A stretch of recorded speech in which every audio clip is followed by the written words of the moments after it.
Ok, entonces, los formularios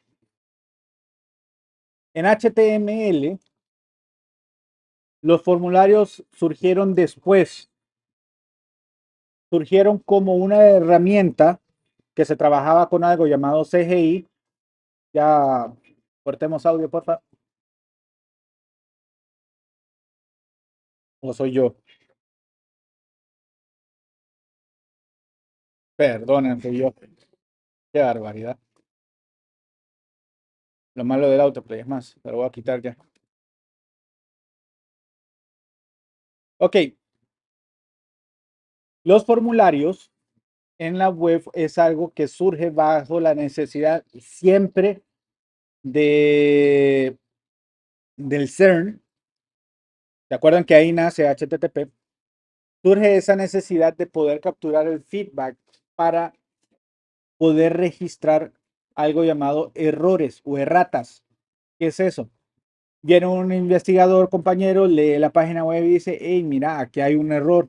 Entonces, una forma fácil de registrar es, bajo el mismo contexto de la página, poner un formulario que permite capturar y decir, mira, de tal persona, este es el error que encontré, lo pueden corregir. Y así se envía. Ahora, no existe en el web server una forma de manejar esa información, solo se sabe cómo recibirla. Y ahí vienen otros programas a procesar esa información. Los primeros formatos eran hechos en C++, eran algo conocidos como CGI, y lo que se decía es de que el browser, si se encontraba un formulario y la petición HTTP del formulario, esa petición HTTP del formulario se iba a enviar al CGI, que es un programa en C. Entonces se levantaba el programa parseaba esa petición. Como esa petición es como un archivo de texto, simplemente voy read line by line, leer línea por línea, parsearla y determinar qué voy a hacer con esa información. Hoy se nos facilita un montón la forma de poderlo trabajar, pero tenemos que aprender a trabajar bien los formularios. Inicialmente, el formulario solo contenía un input y por eso la mayoría de los elementos de formularios hoy se llaman inputs. No tengo otros. ¿Cómo hago diferenciación entre tipo de controles? Lo hago a través del tipo. Entonces vamos a ir viendo y les voy a ir mostrando cómo armar un formulario que sea semánticamente adecuado, que sea fácil de entender y que funcione. Entonces, primero, un documento HTML puede tener varios formularios incorporados, no solo uno. Lo que no puede haber es un formulario dentro de un formulario. ¿Ok? Eso confunde al browser y hace lo que eras. Entonces, vamos a poner, y es tan simple como poner un form, y ese form tiene dos elementos obligatorios, mínimo, dos atributos. El primero es el action. El action le determina a este formulario cómo va a enviar o a dónde va a enviar la petición con la información capturada en ese formulario. Ahorita no tenemos ningún CGI, no tenemos algo que lo vaya a manejar. Lo que voy a hacer es mandar a llamar la misma página HTML. ¿Ok? Si estuviéramos trabajando con PHP, lo podemos mandar al mismo script de PHP y crear en su parte superior de ese script cómo se va a manejar. O si tenemos Node.js, también el request se permite y se determina cómo va a manejar esa información. O si estamos usando Django en Python, también tiene su forma de poder procesar los formularios. Ahora, importante es cómo se va a serializar la información. Y aquí vamos a entrar a un tema más de programación. Díganme, ¿qué significa serializar para ustedes? Llevar una secuencia. Volvemos a caer, ustedes deben ser abogados. No, no es serializar en folio, serializar información a nivel de programación. Ese es un concepto que se debe de traer desde programaciones anteriores. Vamos a ver, nada. Vamos a ver, levantemos la mano si trabajamos todos con C++. Con C++ guardamos datos, archivos de texto. Levante la mano. Ok. Para guardar esos registros usamos una estructura type. ¿O solo concatenamos texto y guardamos? Usaron los types de C++. Ante la mano, sinceridad. Uh.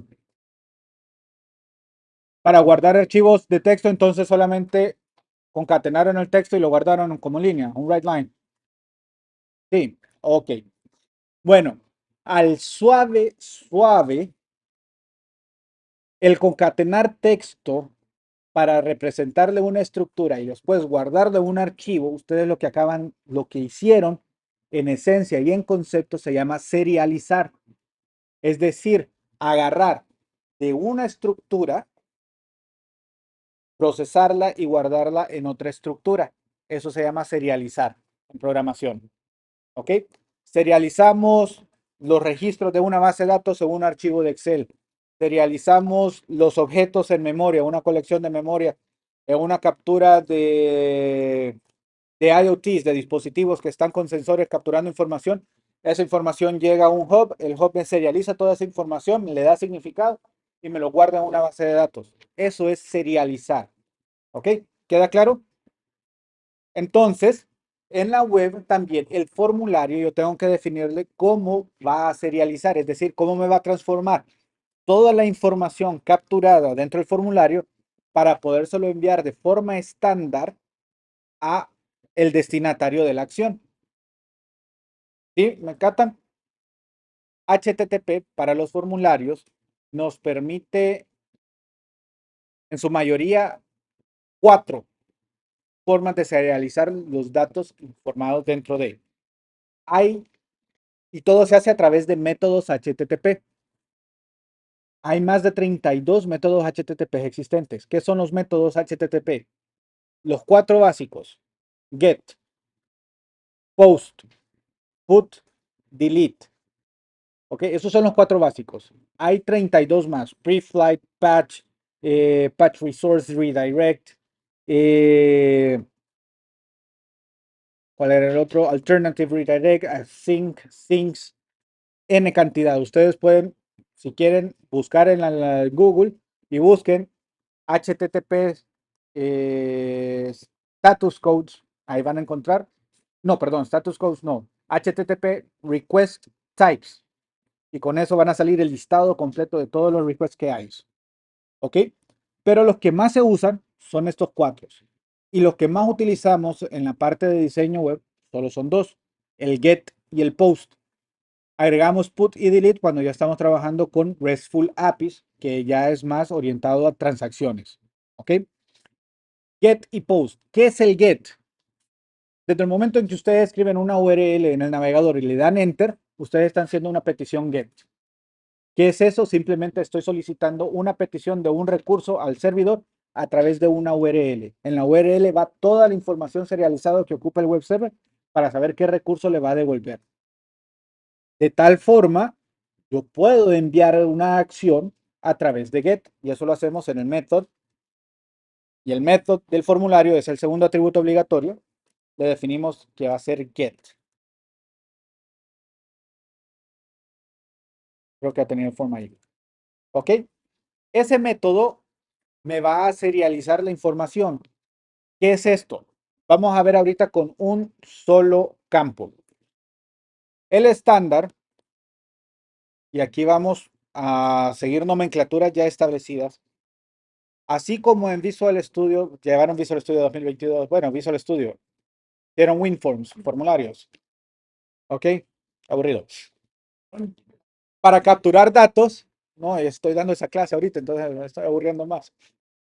Para dar para capturar los datos en un WinForm, ¿cuáles son los dos controles básicos necesarios? El textbox, sí. Ajá, ¿y cómo adivina el cliente que tiene que meter en ese textbox? La etiqueta, el label. ¿Ok? Para capturar información siempre tengo que decirle al cliente qué es lo que estoy capturando y dónde lo voy a capturar. Son dos controles. HTML es igual. Usamos un elemento llamado label y el label lo que necesita es definirle, ese es una etiqueta para quién. Necesito definirle hacia quién voy a describir, a quién lo voy a describir. Entonces aquí pongámosle txt nombre. Este va a ser mi estándar. Y le pongo la descripción. Nombre, dos puntos. ¿Ok? Luego de eso, ya empezamos a capturar información. HTML me brinda tres controles básicos. De esos tres controles, que son controles que tienen renderización totalmente diferente, uno de ellos tiene más de 10 variaciones o tipos de control. Inicialmente empezamos con el input. Ese es el primero, el estándar. Y estos inputs son autocerrados. No hay etiqueta de apertura ni de cierre. Solo hay una sola etiqueta de autocierra. Se le pone la pleca al final. Atributo necesario, único, necesario para capturar información es el name. El name del input me define el nombre de la variable. Repito, este es pregunta de examen. El atributo name del input define el nombre de la variable. ¿Capich? Ok. Luego vienen atributos adicionales complementarios para darle ilusión. Por defecto, si yo solo dejo el name, el tipo del input va a ser un text box normal. Simple, llano, sencillo. Text. ¿Ok? Definimos type. Type es si yo quiero definir un tipo en específico. Lo normal es text. Ese es el común denominador. Hay variaciones. HTML5 me permitió especializar ese text. Por ejemplo, quiero capturar un correo, le pongo email. Él me va a hacer la validación de un correo. Si quiero capturar un número, number, defino un número. ¿Ok? Si quiero definir un valor que tiene que estar entre un rango de A y B, también me permite algo llamado range. Hay, si quiero un teléfono, nada más que esto lo diseñaron más para teléfonos en Estados Unidos, se le pone phone, chiste. ¿Ok? Hay N. Quiero que me salga un color picker para que en vez de que el usuario escriba el número hexadecimal, lo puedo ponerle color y él me va a mostrar un color picker en donde el usuario puede seleccionar un color. Le muestra una paleta de colores, selecciona el color. ¿Ok? Hay dos para fechas. Date solo agarra la fecha y datetime agarra fecha y hora. ¿Ok? Jugar con el date, el atributo date y el datetime, hay que saberlo hacer en JavaScript bastante bien y hay que tener un concepto bien claro. Vamos a ver. Fechas en UTC. ¿Qué zona horaria tienen?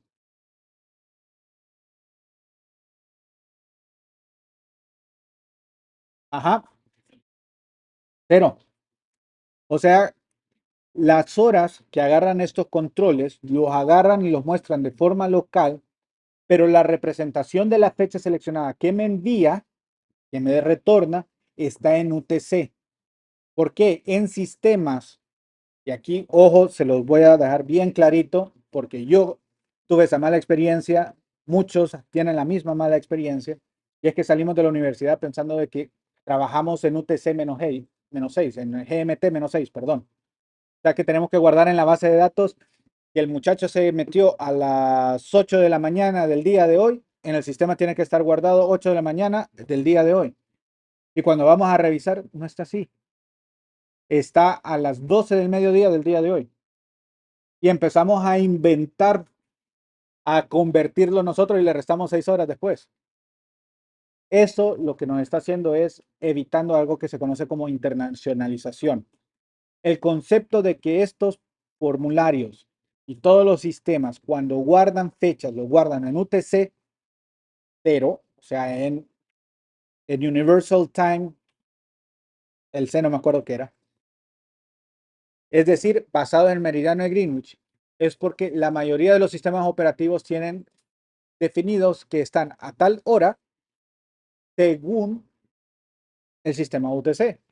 Entonces, si yo le envío y yo tengo que alimentar el input y viene desde atrás, desde el web server, yo le envío que son el día de hoy a las a mediodía, el browser me presenta la información de forma local y me lo va a mostrar hoy a las 8 de la mañana aquí.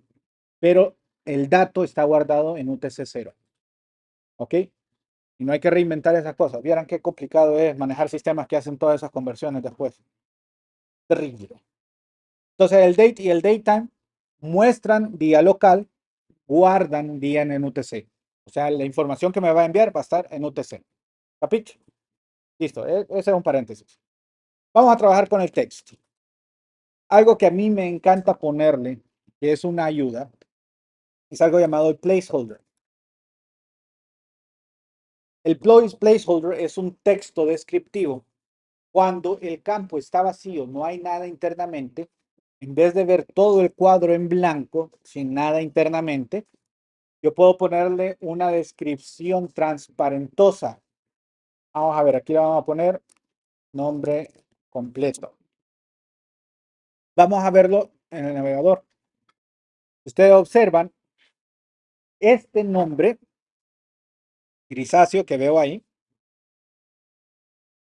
Ok, no me deja seleccionarlo. No puedo seleccionarlo. Pongo el cursor y empiezo a escribir, desaparece. Eso es lo que hace el placeholder. Es una ayuda visual. Esto aparece nuevamente en HTML5. Antes, ¿cómo hacíamos esto? Era un dolor de cabeza. Teníamos que, con JavaScript, detectar cuándo se ponía el cursor en el textbox, una vez que empezaba a escribir, quitar el contenido que estaba ahí, seleccionarlo y poner otro, o poner algo llamado overlayer variable, es decir, poníamos otro control encima, lo capturábamos con CSS y cuando se hacía un clic sobre él, teníamos que eliminarlo con CSS también, entonces era demasiado trabajo. Hoy con el placeholder ya nos liberan ese pequeño problema.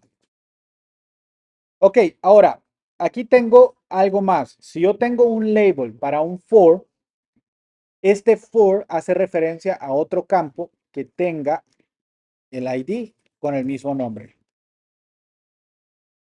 ¿Para qué me sirve esto? ¿Por qué me sirve tener el for al ID?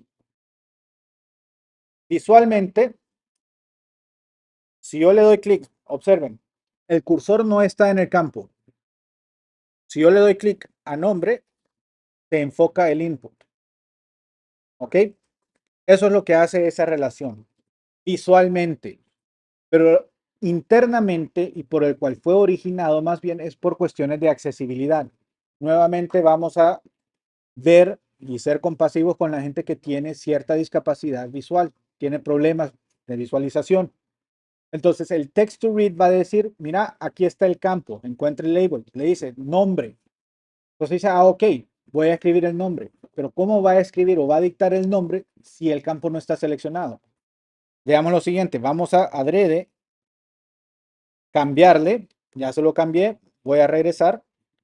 Si ustedes observan, le doy clic a nombre, no me metió el cursor dentro del campo, no hay referencia. Eso mismo sucede con la gente. Cuando empieza, ok, voy a dictar, dicta, el browser no sabe a dónde escribir lo dictado. Por esa razón nació, ahora eso es útil cuando trabajemos con files para subir archivos, que también se nos permite, hay controles para subir archivos, el input se llama file. ¿Se han fijado que hay varios sistemas que ahora les dice drag el archivo para poderlo cargar? ¿Ok? Ese no es el control. Ahí lo que estoy es mostrando el label y el control lo tengo oculto. Pero como le di clic o estoy haciendo una acción sobre el label automáticamente me hace referencia al horroroso control que establece el file por defecto. Entonces me permite hacer ese tipo de interacciones más adecuadas, más bonitas. Y sin perder la accesibilidad de las personas que no pueden ver. Me dice, va a descargar un archivo. Listo, ok. Le abre el panel de archivos. ¿Por qué? Porque está asociado al control. Ya le dice, ya empieza también el asesor a decir, estos son los archivos que tenés en esta carpeta, estás en esta carpeta. Y empieza uno a seleccionar, selecciona, ¡pum! Ya sabe. Entonces, eso facilita un montón. Ok, eso es importante. Dejémoslo como está. Ok, hay varios elementos. Como les decía, vamos a ir armando rápidamente por TXT email,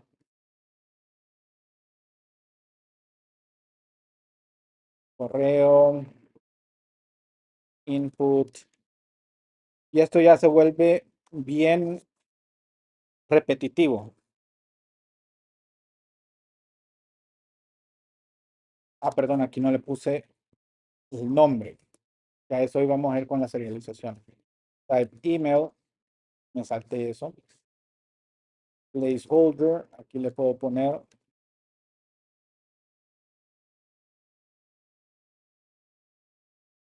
tu correo. Pero,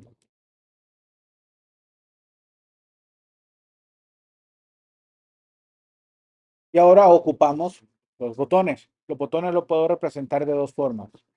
Con un input o lo puedo representar con la etiqueta más semántica button. Igual yo le pongo un nombre de una variable y también le defino qué tipo es. En este caso hay varios botones, hay tres estándares. Submit, que agarra toda la información, la serializa y envía a la acción. Reset, limpia todos los campos del formulario. Y button es simplemente un botón X cualquiera que debería manejarse a través de JavaScript. Esos son los tres types para manejar botones. Type submit, type reset. Vamos a ponerlo aquí. Vamos a ver. Enviar.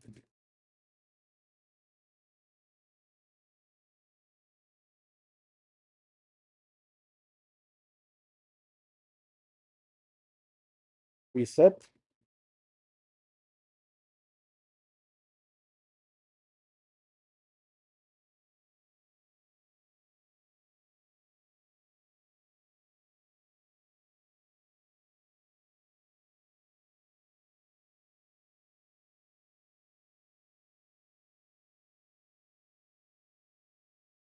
Un botón. ¿Ok? Los tres se muestran de forma similar. Un aspecto de botón, enviar, limpiar y un botón. Yo pongo datos.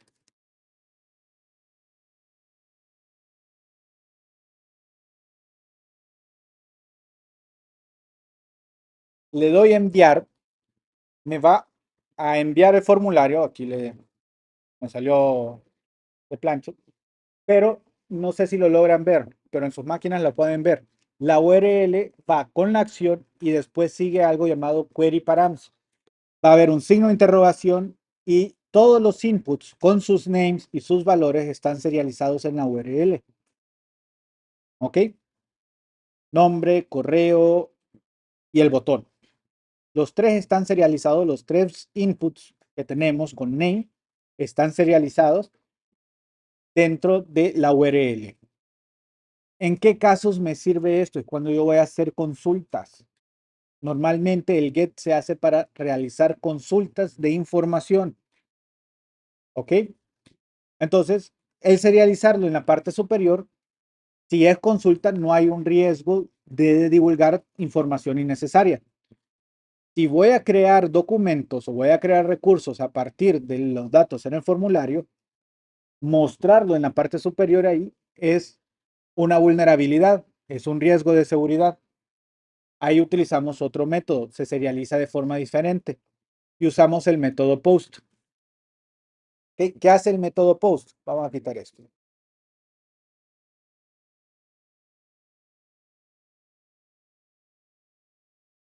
El get, y esto es pregunta de examen, el get serializa las variables y valores del formulario en la URL, ¿ok? De la petición. El post, solo vamos a cambiar el post.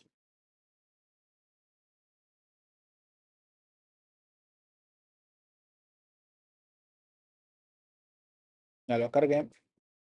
El post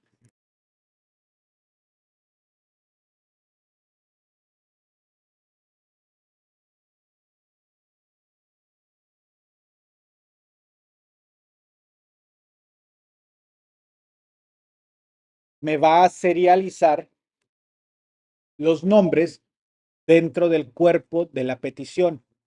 El cuerpo de la petición no es visible. No se encuentra porque no tengo un manejador de post. ¿Ok? Pero al darle de esa forma y darle enviar y me lo hace a través de post, la petición va a serializar toda esa información dentro del cuerpo. Queda oculto, no se ve. Y si transfiero esa petición encriptada, porque la trama va encriptada por SSL cuando estoy en protocolo HTTPS, es bien difícil que vean el contenido. ¿Ok? Entonces, casos como enviar tarjetas de crédito para pagar algo. Casos en donde yo estoy mandando la información para crear una cuenta, que yo estoy creando mi cuenta y registro, y ahí incluye la contraseña que yo quiero poner para esa cuenta. La envío a través de post. ¿Ok? Diga. Sí, salen del tamaño. Le pusieron, cerraron la etiqueta.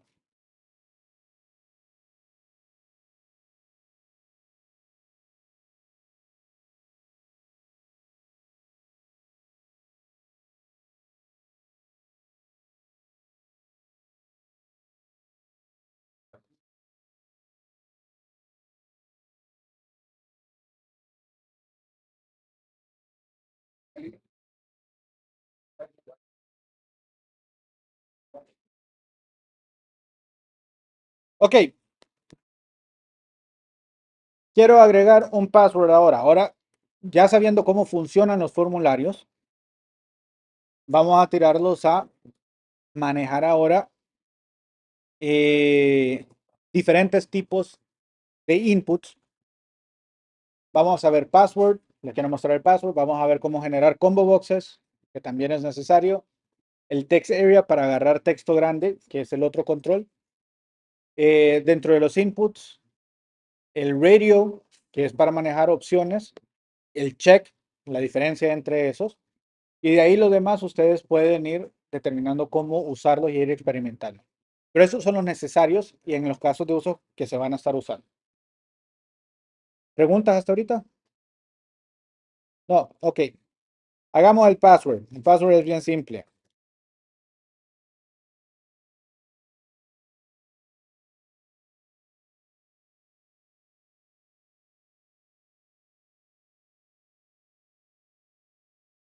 Un input, el ID nuevamente, txt password para hacerle referencia.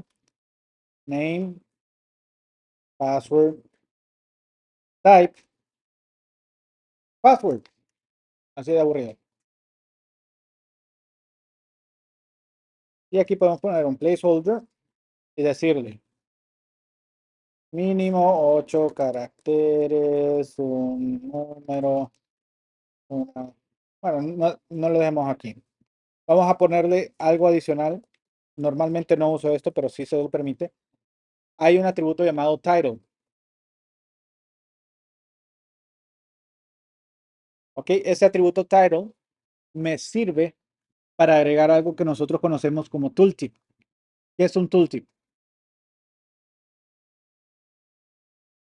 Correcto. Si yo pongo el mouse y lo dejo encima de un control y tengo el atributo title, la referencia, el cuadro de texto que le aparece, que normalmente es amarillita, le brinda cierta ayuda para poder llenar el control. En este caso, 8 letras, una mayúscula,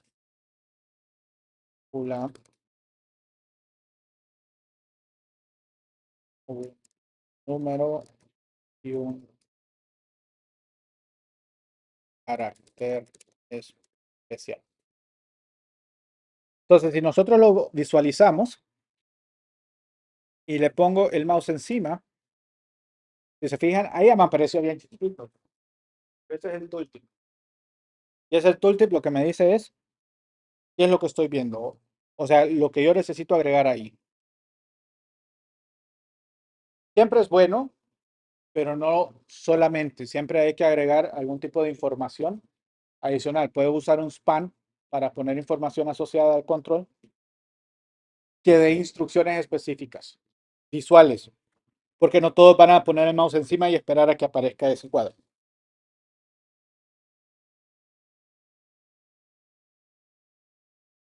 Ah, y miren, por ser password, ya me aparecen puntitos.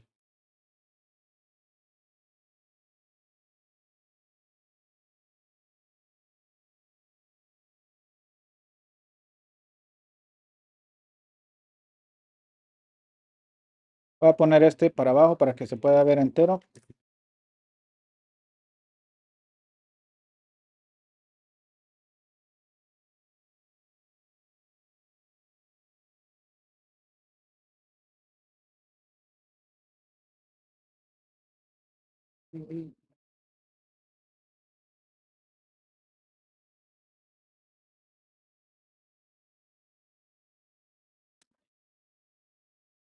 Ok. Los variables. ¿Cómo funciona?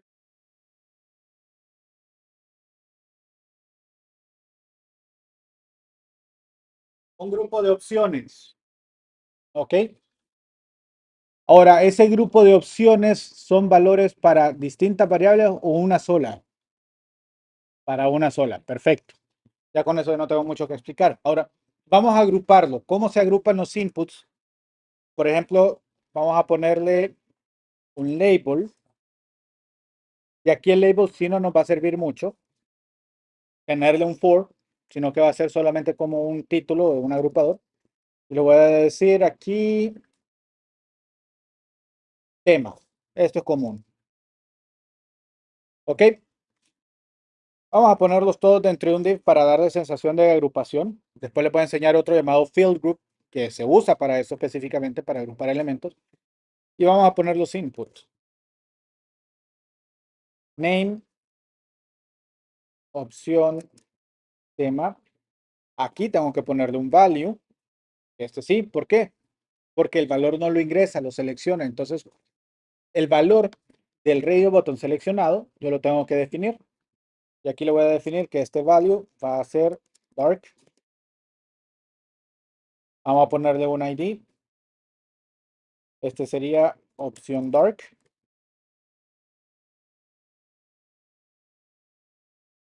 Name, value. Ay, me falta el type.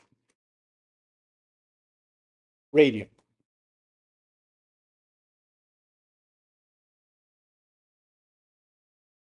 Vamos a copiar este. Estoy dejando espacio. Vamos a cambiar aquí light.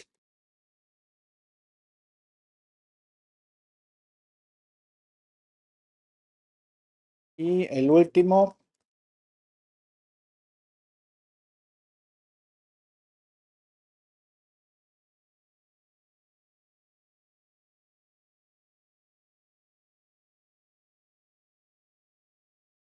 Aquí tengo tres. La desventaja de estos radio buttons, así como tal, tengo el tema, pero si ustedes observan, solo me salen tres botones. No sé qué es cada uno de los botones. Entonces ahí es donde viene el ID, muy importante, para establecerle el label.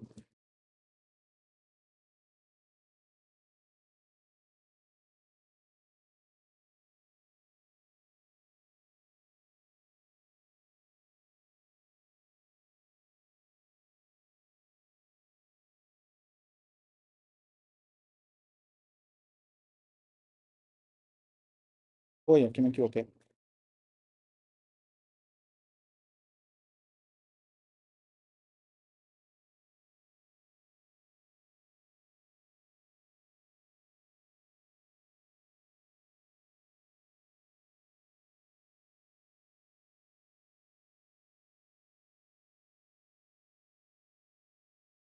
Ahora, si lo vemos, ya tengo los radio buttons con sus respectivos labels. Y eso me permite que si yo le doy clic a uno de ellos, escribí mal. Sí,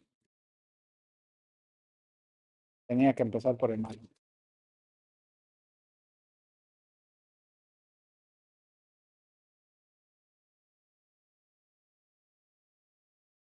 Entonces, si yo le doy clic, me hace la selección del botón, el radio en específico.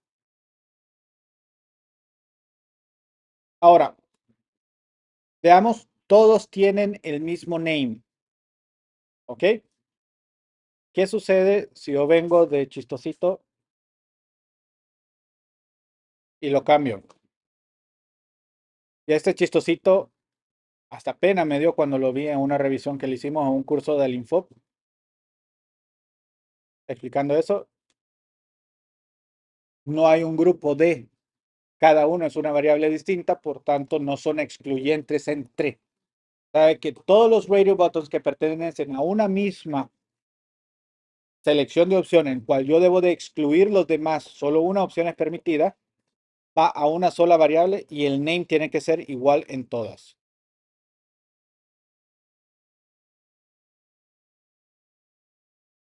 ¿Listo? Y ahí sí ya me hace la exclusión específica, sin programar nada, solamente definición.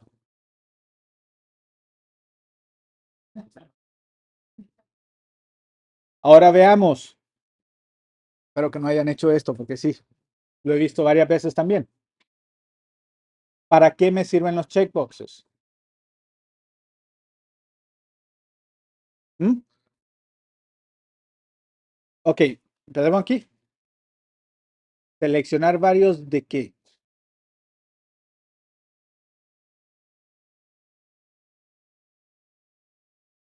Ok, vamos a llegar a esa parte. Valores verdadero y falso. ¿Son excluyentes, sí o no? Definitivamente. ¿Alguien más?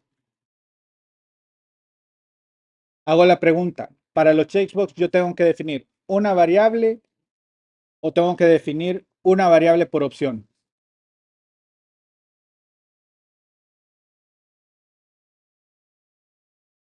Vamos a ponerlo, vamos a hacerlo mejor en caso. Vamos a aprovechar. Ok, vamos a agarrar algo llamado el field set.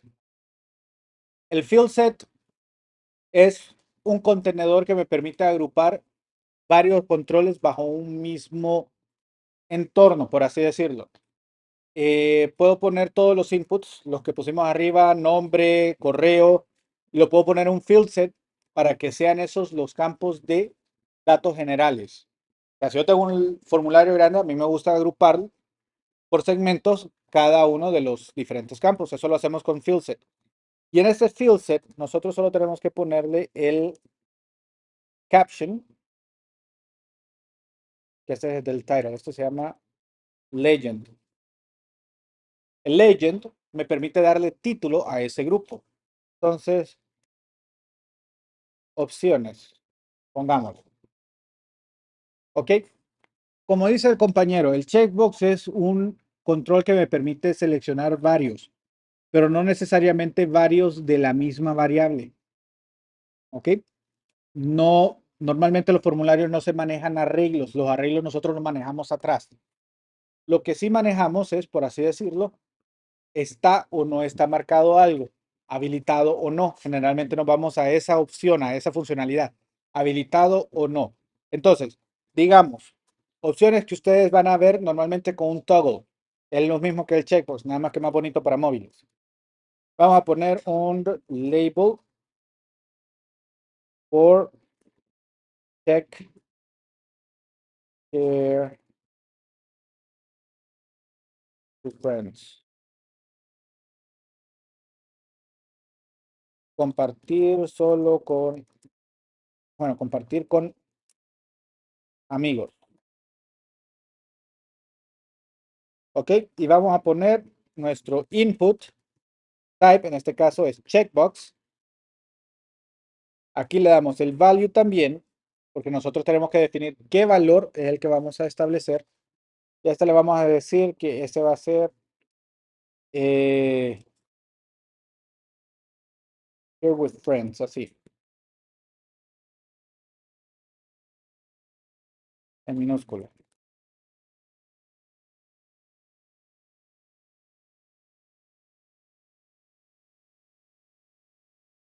Y necesitamos ponerle name, o aquí simplemente le podemos poner un 1, más fácil. 1.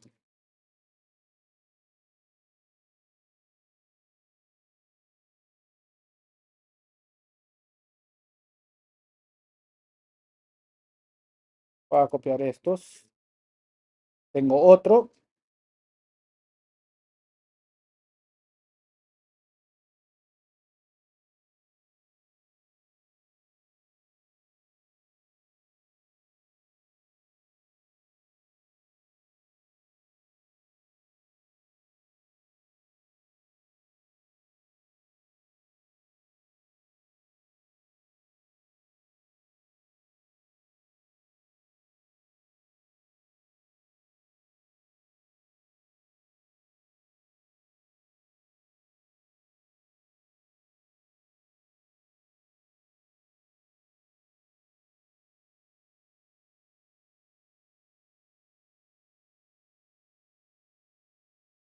Ok, ahí tengo tres checkboxes.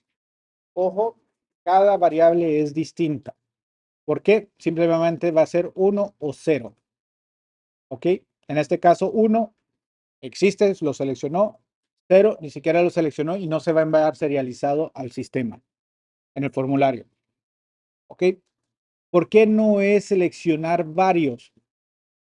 Sí se les puede configurar, pero eso me da mayor trabajo al momento de procesar. Y al final un checkbox es simplemente eso, sí o no a una variable. Es simple. Y le doy un valor. Entonces, sí, puedes seleccionar varios, pero internamente lo que estoy diciendo, sí a esta variable, sí a esta variable, no a esta otra variable. Son variables independientes una de la otra. Una no depende de la otra. Veamos cómo se ve. Ok, opciones es el legend del field set, como lo ven, y aquí está cerrado. Y aquí está compartir con amigos.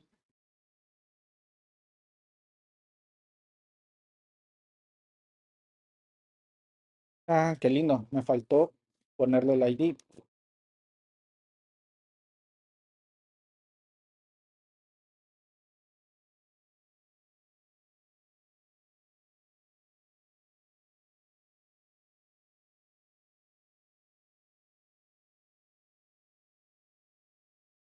Ahí está, perdón. Ok, entonces compartir con amigos, marca, desmarco. Voy a poner la serialización en get para que lo podamos ver, qué es lo que se envía.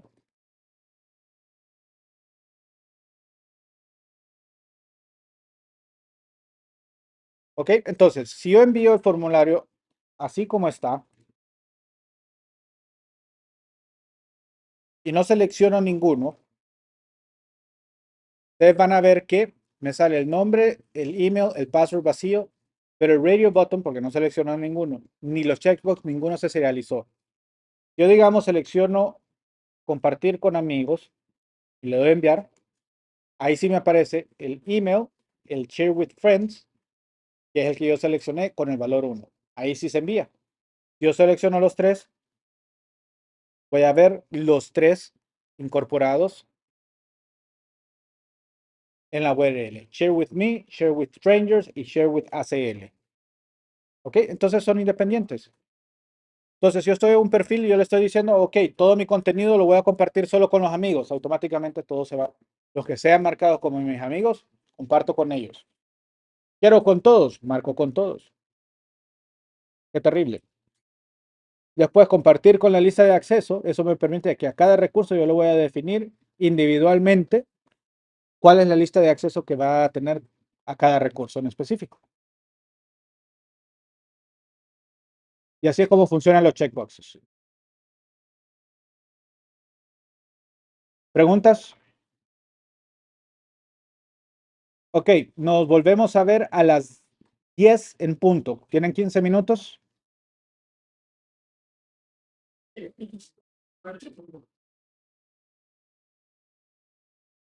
El del checkbox.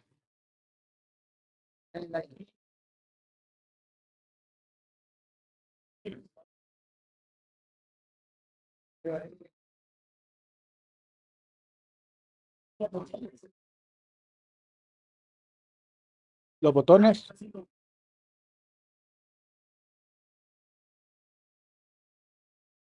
Después de que el radio button tiene más de 5 opciones, ya no es opción, ya no es óptimo, no es agradable al cliente. Entonces buscamos otro control. El control en la web que nos permite seleccionar de una gama de opciones se le conoce como Select.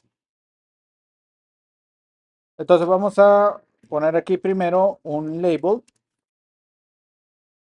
y aquí vamos a decirle, normalmente nosotros le llamamos combo box a estos elementos, combo ciudad, digamos. Y lo que vamos a definir es un control. Este es el primer control que no es de tipo input. Es distinto. Este se llama select. Maneja los mismos atributos, un ID y el name para definir cuál es el valor seleccionado. Entonces aquí le decimos que este es Eh, ayudar. Dentro de las etiquetas de apertura y de cierre del select, hay una gama de elementos HTML que se pueden utilizar. El que vamos a usar es el más común, se llama option, y esa opción recibe como atributo básico el value. El value es, por así decir, el código que representa la entidad seleccionada. Puede ser algo numérico, puede ser un texto.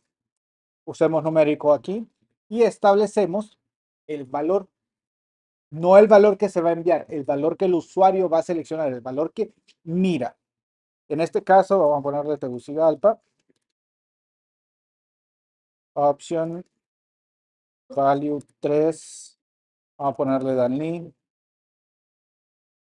option value 4, San Pedro Sula, option value 5, vamos a ponerle Choluteca, option value 6, Juticalpa, option value 7, Santa Rosa de Copán, option value 8, 8 es Iguatepeque,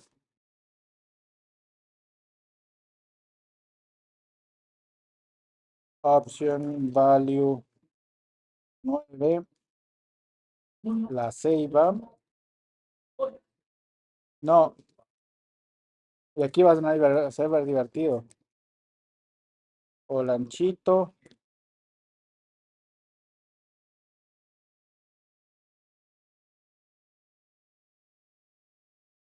listo.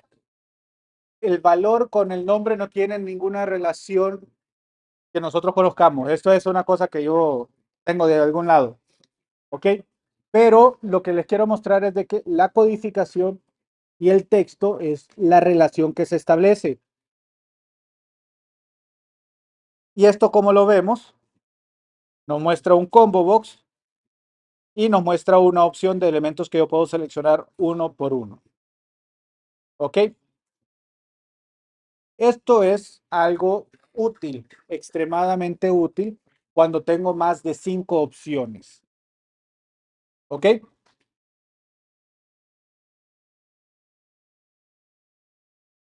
Y a label no le puse nada, ¿va? Me faltó.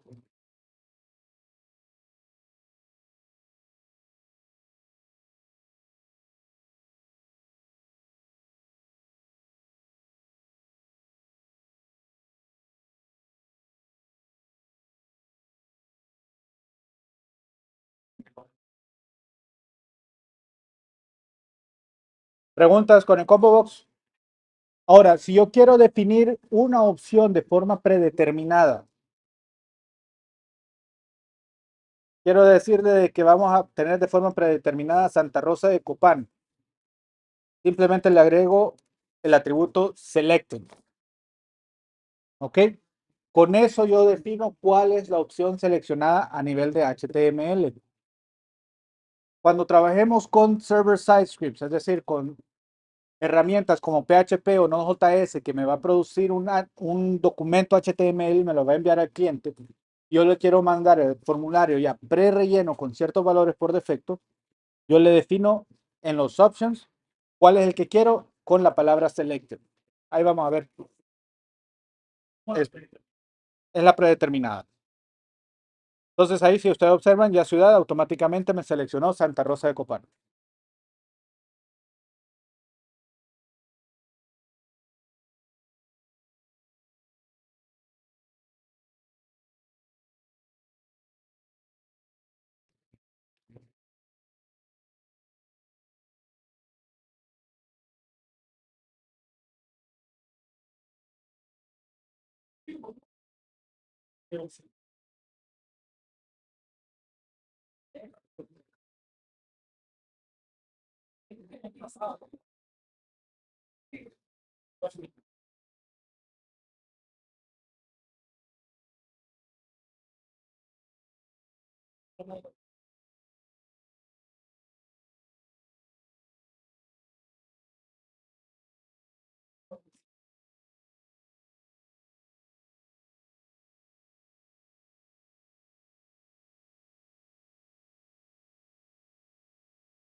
Ok, sigamos.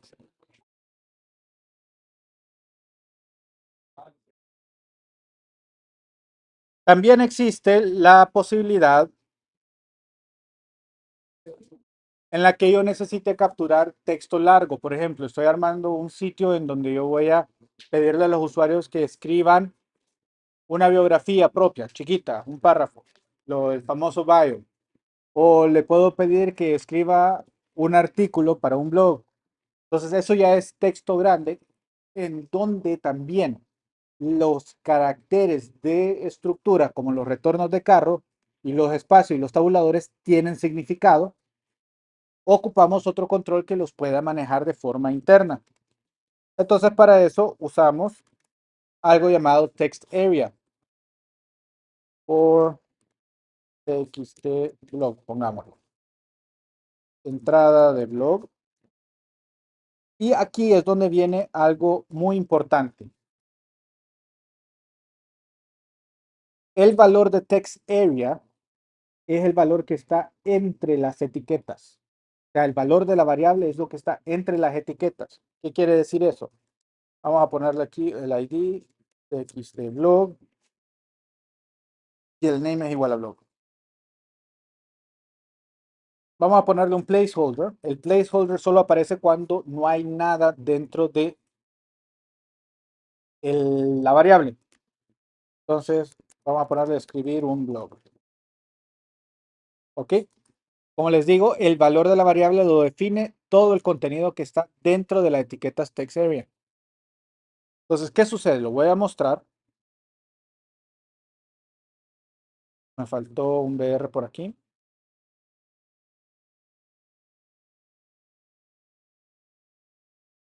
¿Ok?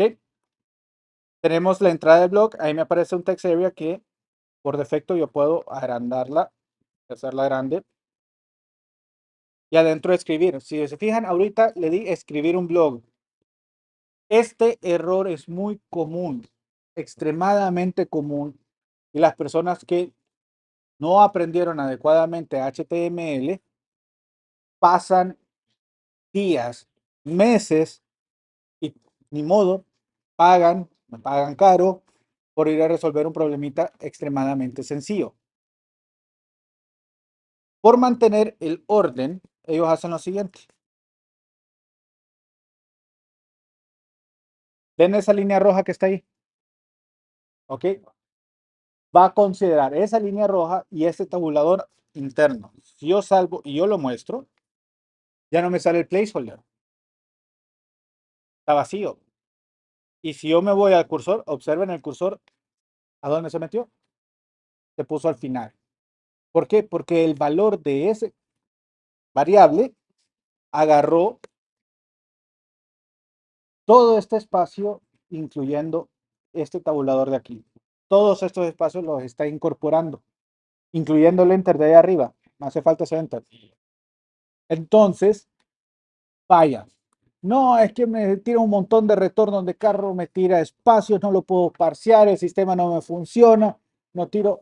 Óigame, el problema es que lo tiene ahí. Si lo, inclusive con esto ya tiene espacio interno, un retorno de carro y un espacio.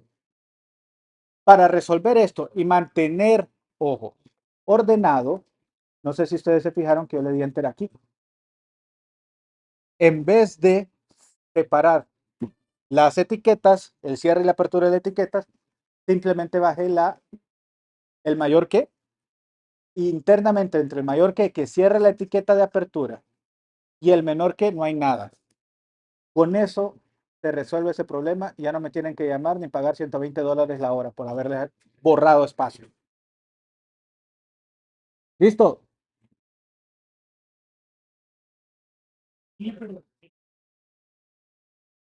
No, el tamaño y todo eso visual se va a manejar después con CSS.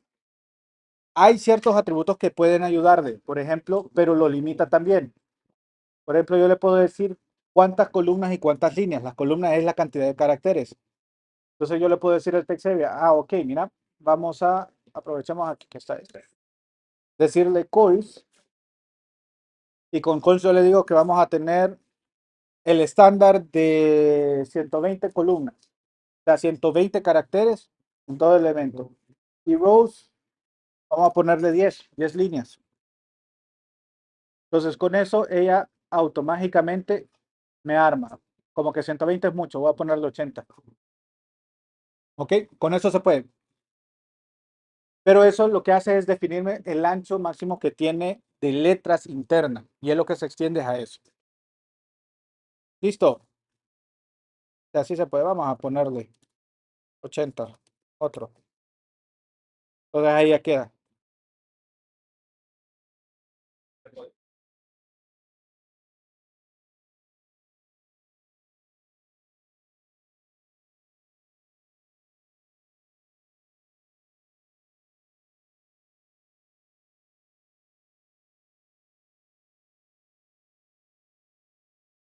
Ok. ¿Qué validaciones son las importantes que tenemos que tener cuando manejamos un formulario? El primero, necesito determinar cuáles son los campos requeridos. ¿Ok? ¿Cómo hacemos eso? En cualquier input o cualquier control, yo le puedo poner un atributo. El orden de los atributos no importa, solo que tienen que estar en la etiqueta de apertura de control. Le pongo una llamado require. Entonces, en este momento yo le estoy pidiendo de que el nombre y el correo electrónico son los requeridos. Cuando yo lo vuelvo a cargar, vamos a cargarlo sin mucha cosa.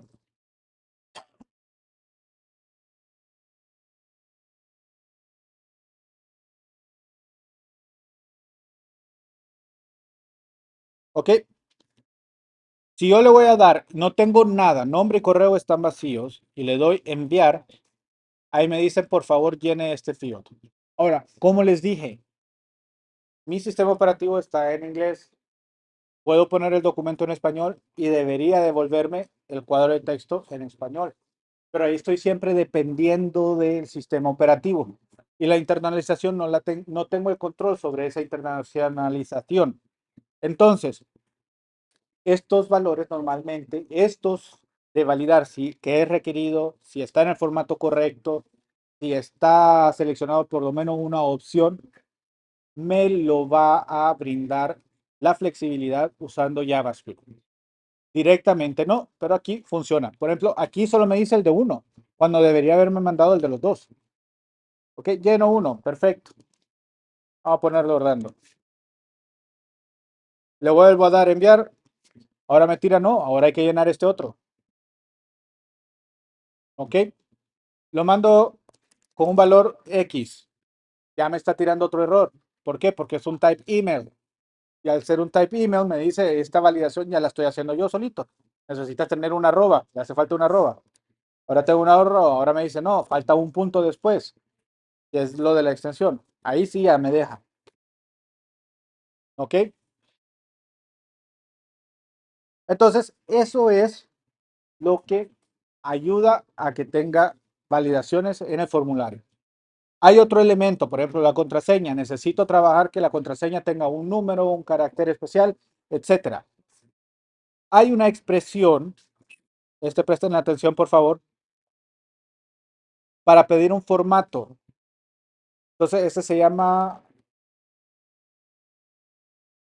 pattern.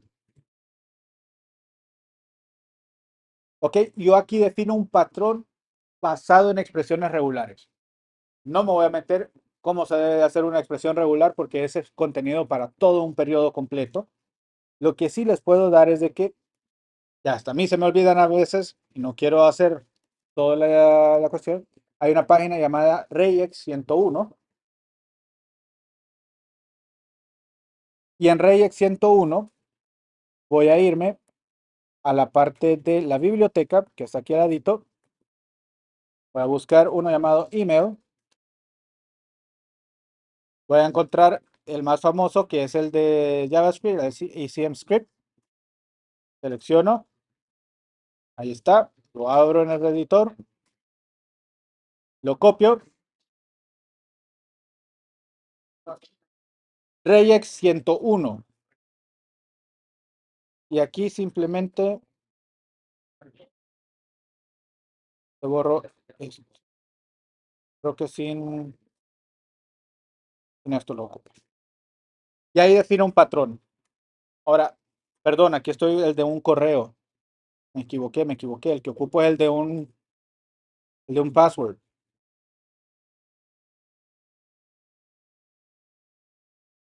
Un número, una mayúscula, una minúscula y un alfanumérico no normal. Esto está bueno.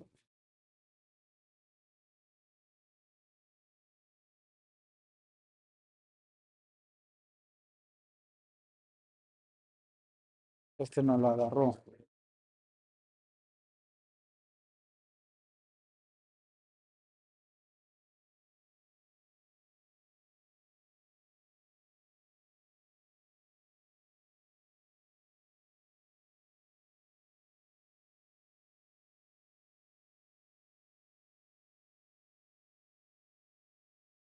Ah, no, sí, sí lo tiene marcado.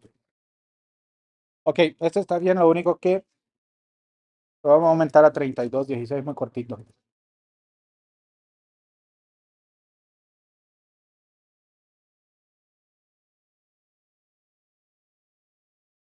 Entonces termina, inicia, ahí estamos bien. Ok, ese sería el patrón a utilizar.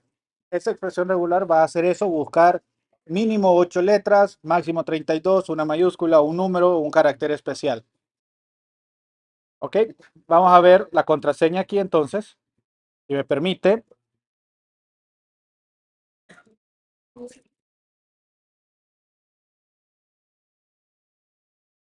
Ah,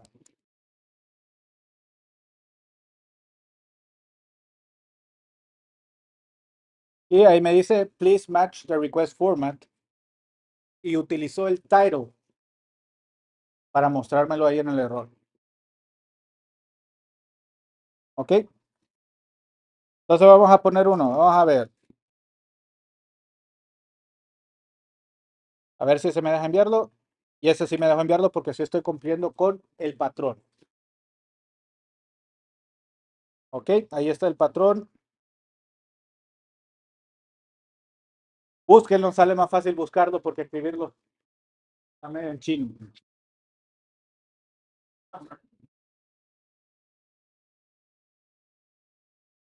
Password en el Regex 101 en la librería, busquen password. Ok,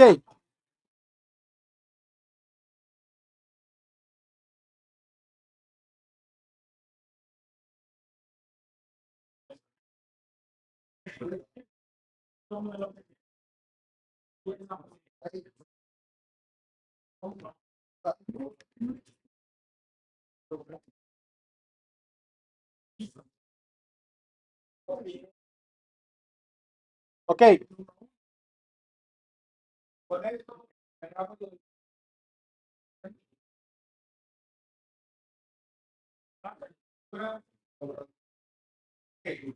creo que sí me faltó algo. Me fijé que en los radio buttons no hay ninguno seleccionado de forma predeterminada. ¿Ok? El radio button, al igual que el input para marcar que está seleccionado de forma predeterminada, este es el radio, solo tenemos que decirle, vamos a definir el value variables, una opción que se llama check.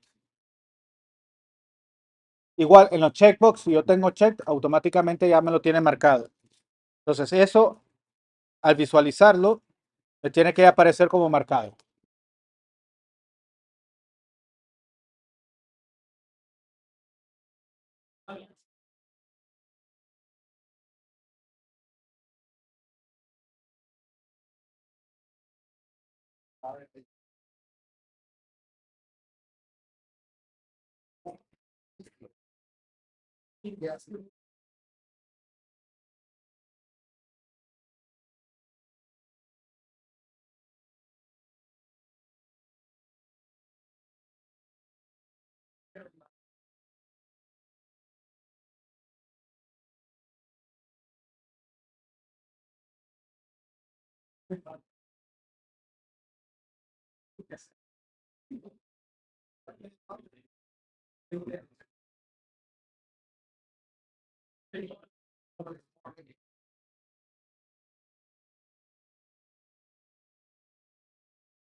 Ok,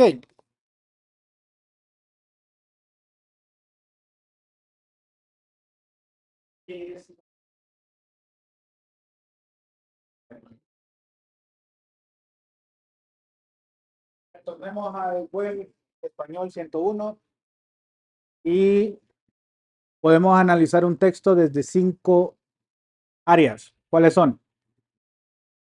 Les digo las primeras dos. Textual, morfológica, sintáctica. Las últimas dos.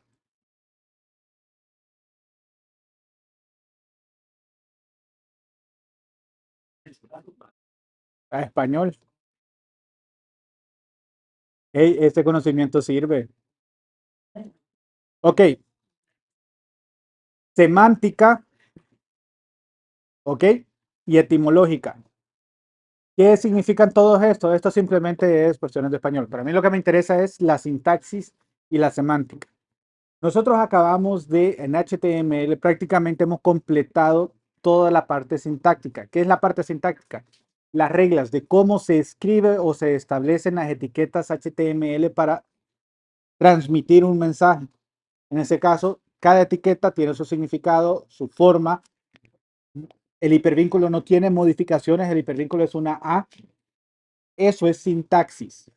En lenguajes de programación siempre aprendemos sintaxis para ejecutar estructuras de control, estructuras de ciclo y definición de variables. Esas son las tres cosas básicas que aprendemos en cualquier lenguaje de programación, pero nos vamos a la sintaxis. Ahora, ¿qué sucede? Nos concentramos tanto como desarrolladores en la sintaxis que olvidamos la semántica. ¿Qué es la semántica para ustedes? ¿Han oído ustedes o alguno de sus compañeros que trabaja en el área y dicen, no, es que ese señor cree que uno es mago? y no entendemos, no nos puede decir cuál es el problema que tiene. Solo nos dice no funciona, pero somos magos. ¿Qué le hace falta ahí? Sintaxis no, porque hay un error. ¿Qué les hace falta? La semántica no tiene significado. Semántica, estimados, es el significado, brindarle significado. En este documento, ¿qué significa este audio? Para este documento.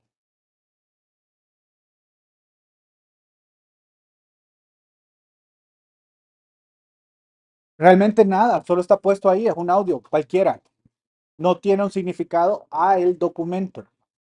Entonces, desde sus principios, la definición de HTML es siempre definir partes para definir estructura de un documento, pero no el significado de cada parte en el documento.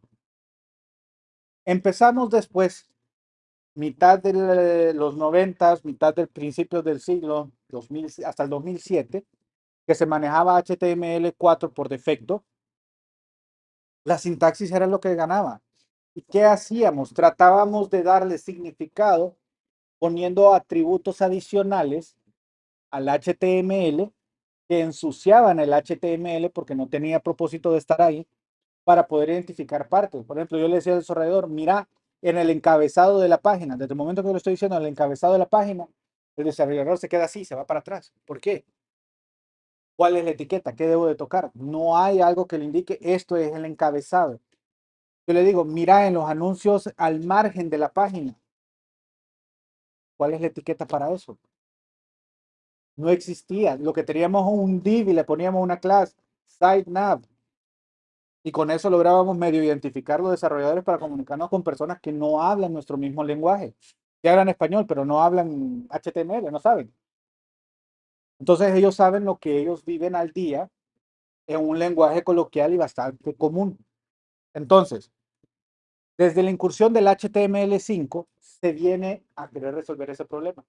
Se incorporan contenedores, son elementos HTML que agrupan cierto contenido, pero que ahora le dan una semántica, le dan un significado.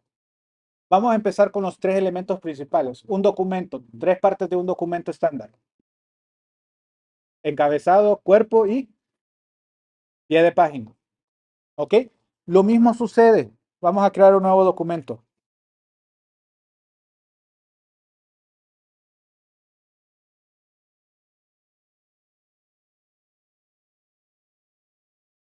¿Ok?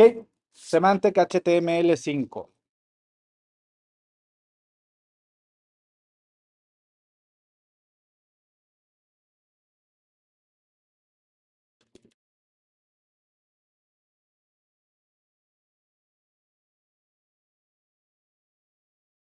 Como les mencionaba, estos contenedores se diseñaron para darle significado a las partes del documento, pero no son algo visual. Visualmente no tienen ningún efecto. Entonces, el primer contenedor de los tres partes que hemos visto, tenemos el header para definir el encabezado. El cuerpo lo hacemos con una etiqueta llamada main principal. Y el footer, pues el pie de página se llama footer. Esos son los tres elementos o contenedores que se incorporaron en HTML5 que empezaron a darle significado a las partes del documento.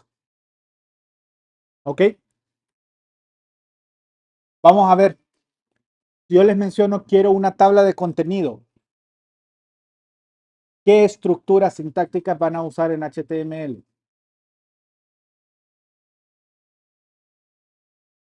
No, una tabla de contenido. Porque dije tabla de contenido, me va a usar una tabla. Una lista ordenada o no ordenada. Ordenada. Adentro van los hipervínculos, definitivamente. En el examen pido eso, pido una tabla de contenido y lo que estoy esperando realmente sí es una lista, no una tabla. Recuerden, las tablas son para representar datos tabulares. ¿Ok? ¿Qué son datos tabulares? Líneas y columnas y todos los elementos de una línea son datos que tienen un significado en conjunto. ¿Ok? Esos son datos tabulares. Veámoslo como en base de datos. Las tablas solo para eso se usan. ¿Ok? Entonces, ahora, puedo tener distintos, tengo la tabla de contenido, pero después tengo una sección en donde tengo otra lista no ordenada con hipervínculos que me llevan a los artículos frecuentes del día. Hay una diferencia semántico entre los dos en la tabla de contenido y esa lista hacia los demás. Sí, hay una diferencia semántica, pero la estructura es exactamente la misma. ¿Cómo un robot se da cuenta que hay diferencia entre esos dos? Vamos a ver otro contenedor. Primero, en el header, cosas que podemos poner. Título, el título de todo el documento. Aquí ponemos un landing page, producto XYZ. ¿Ok? Y ocupamos la tabla de contenido o como mejor le conocemos nosotros, el menú.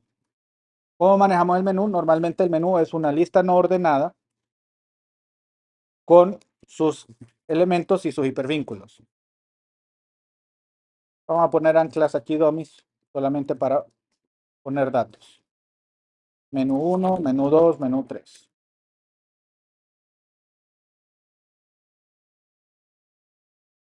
Pero como les mencionaba, esta lista no tiene ningún valor semántico. Simplemente es una lista que está dentro del encabezado. Ahora, si yo le agrego una etiqueta semántica llamada nav, que significa navigation o navegación, ya le cambio el significado. Estoy en una sección de navegación dentro de el encabezado.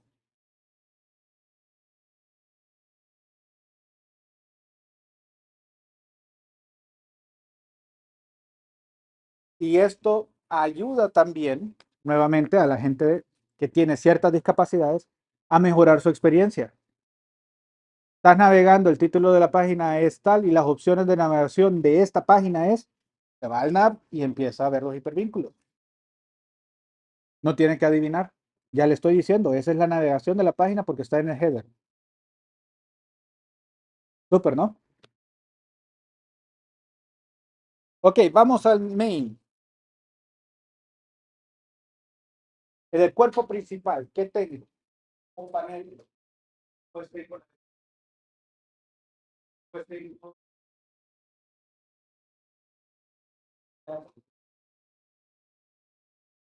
por último, puedo poner un formulario que tenga, que capture la información del que esté interesado o requiera mayor información.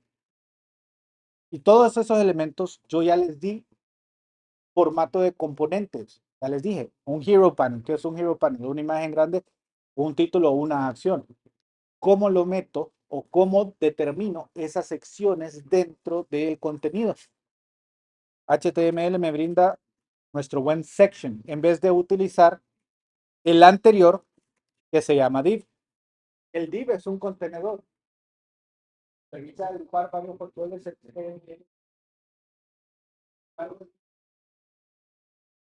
mientras que la sección de forma semántica me determina es una sección.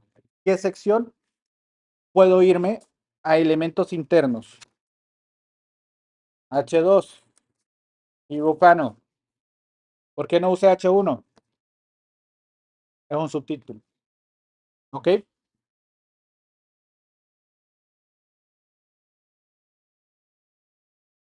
Funciona. Voy a poner otro section.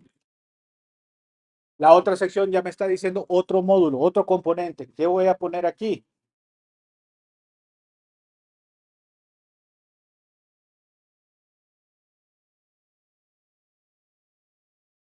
Product Details. Vamos a usar el ORAM aquí.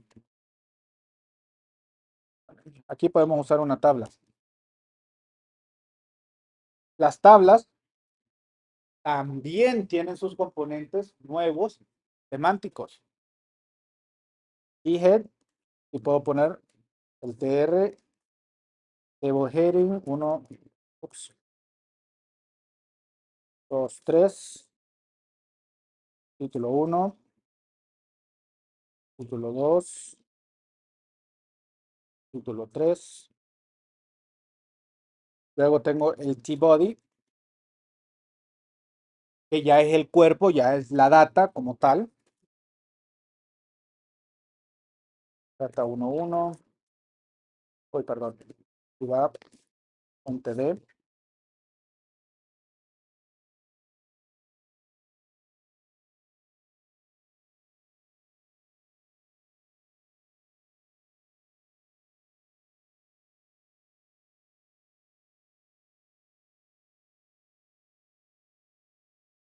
Voy a poner otro.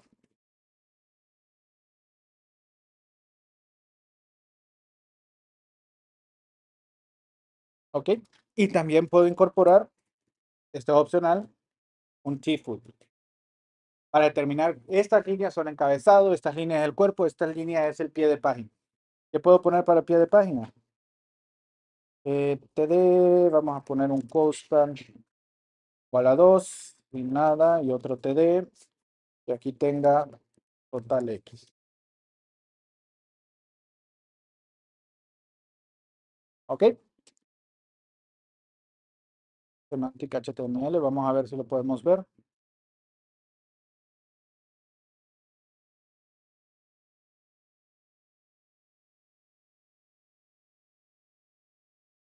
¿Ok? Y ahí está.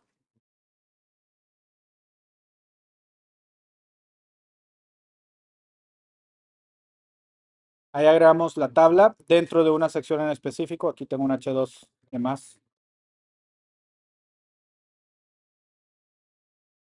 ¿Ok?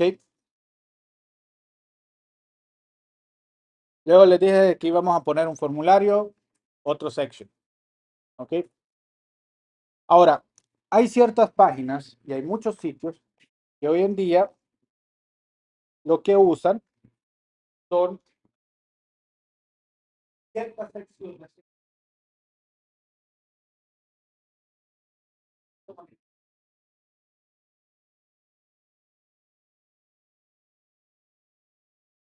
Anuncios,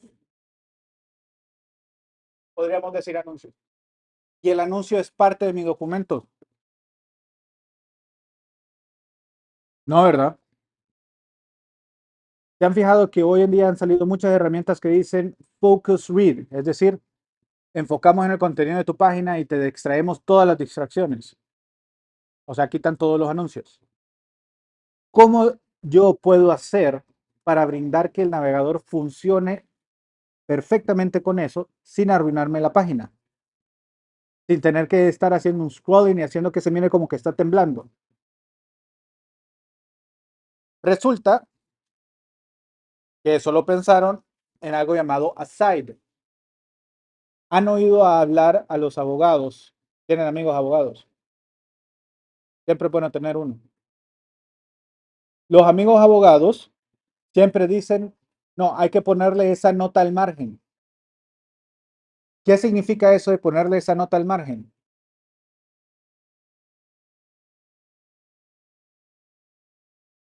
Correcto, está relacionado, pero está separado, no es parte de.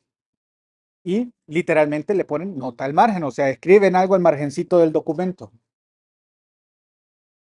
Eso de las notas al margen o elementos adicionales que se le piden, que es parte, pero no es parte del documento, sino que es parte como estructura, pero su contenido no tiene relación con el elemento del documento, lo hacemos a través de un aside. Aside es eso, notas al margen. ¿Sí? Y ahí yo puedo poner los iframes para los anuncios, que ya los advertisers me dan los scripts que solo tengo que pegar ahí para que me aparezca un anuncio ahí y empiecen a robar toda mi navegación de otros lados. Puedo poner inclusive hipervínculos a sitios relacionados, poner la lista de productos que no tienen nada que ver con este elemento, sino que promociones de mis productos. Entonces pongo ahí, es al margen siempre porque no pertenece al producto como tal, pero sí me interesa que esté dentro de la estructura. Entonces, lo hacemos con un aside. Y el aside puede tener igual cualquier elemento HTML necesario.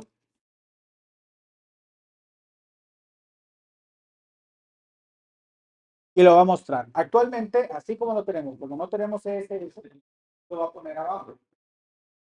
En una herramienta de asistencia para discapacitados, va a decir, mira, hay notas al margen. ¿Te interesan las notas al margen? No, las ignora. Sí, ok, mira, el anuncio de tal, o navegación a producto tal, producto tal, producto tal. Pero ya le dimos una opción. ¿Por qué? Porque el aside me lo vuelve semántico, le da significado a ese pedazo de HTML. Entonces tenemos header, define encabezado. Main, define el cuerpo. Footer, define el pie de página. Cosas sencillas. Dentro del main section, me define segmentos, componentes. Y aside me define componentes que son notas al margen, son separados del contenido, pero están dentro de la estructura. Generalmente con CSS todos los asides los tiramos a la izquierda o los tiramos a la derecha, flotando. ¿Okay? Eso es bien sencillo. Pero eso es cuando ya trabajemos con CSS. Navegación, el nav me permite definir este segmento de hipervínculos son navegación. Así los hipervínculos que están incrustados dentro de las secciones no son de navegación, son de acciones. Y eso lo establece basado en el contexto del componente. Hay otros, hay uno específico que se diseñó. Recuerden que las 5 empresas, dentro de las 5 empresas que ayudaron a definir HTML5, una de ellas es un periódico, el New York Times. Ellos querían un segmento que les pudiera dar SEO, o sea, que fueran optimizados fácilmente para navegar, para buscadores. Y es la única regla o la única excepción al H1. ¿Se acuerdan que les dije? El H1 solo puede estar una vez en un solo documento HTML, exceptuando, ahí viene la excepción a la regla, cuando lo incorporo dentro de un contenedor semántico llamado article. ¿Por qué? Porque el artículo, es como en las noticias, es título del artículo, aunque solo vea un preview dentro del documento. Tengo 4 artículos dentro del mismo documento. Cada contexto de ese artículo es independiente. Es el único lado en donde yo puedo usar H1 internamente. ¿Capich? Entonces aquí sí puedo poner el título.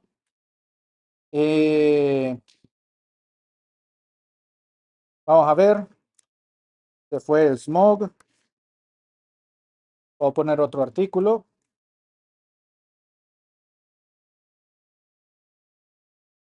Y los SEO, lo que buscan, entienden, ok, no está rompiendo una regla. ¿Por qué? Porque el H1 está dentro de un artículo.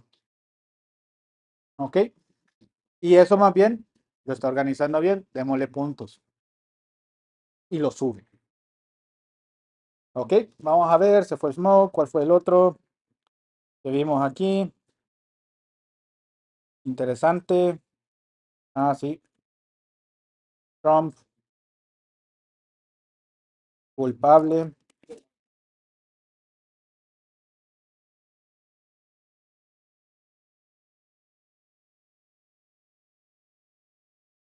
¿Qué otro sería? Algo interesante ahorita.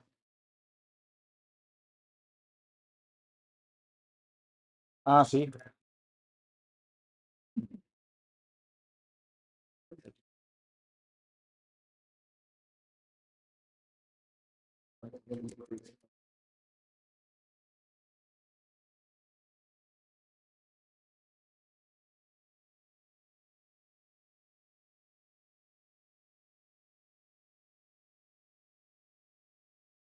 Cosa interesante.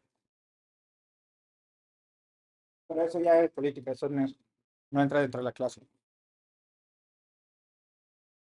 No se sabe si es noticia real o es algo, pero se ha mirado de que esa cipota tiene otra mentalidad que el papá. ¿Mm? Ok, De esa forma, como les mencionaba, HTML ha brindado la oportunidad de, utilizando ciertas etiquetas de contenedores, darle significado a cada parte del documento. ¿Cómo ayuda eso a los SEO, a los buscadores? Les permite indexar de una mejor forma el contenido de la página, por tanto darle mayor relevancia a las búsquedas y que sean más precisas. A herramientas para asistencia de ciertas discapacidades también ayuda. Para los que tenemos la gracia de tener bien nuestra capacidad visual, nos brinda de enfocarnos mejor, porque hay herramientas que dicen, hey, entrar en modo de lectura, Chrome, todo lo que es aside lo quita, el footer lo quita, el header lo quita, solo me deja el contenido principal, le agrega un estilo adicional para hacerlo más cómodo de leer y solo me permite concentrar en leer el artículo. Hay de un solo, está, léeme el artículo, y un solo va. Hay ahora extensiones que se están creando, un montón de extensiones que están soportadas por OpenAI, que se pegan al chat GPT. Dice, analízame el contenido de este artículo, dame un resumen. Y ahí le tira. ¿Pero por qué puede hacer eso? Porque encuentra el main, lo saca el contenido semántico del documento. Por eso es que es importante tener un documento estructurado adecuadamente. Si lo dejamos como regla de oro, como regla básica, para no estar pensando mucho en esto, todos los documentos HTML tienen que tener header, main y body, punto. ¿Ok? Y cada componente que yo ponga en la página lo encierro en un section, punto. ¿Ok?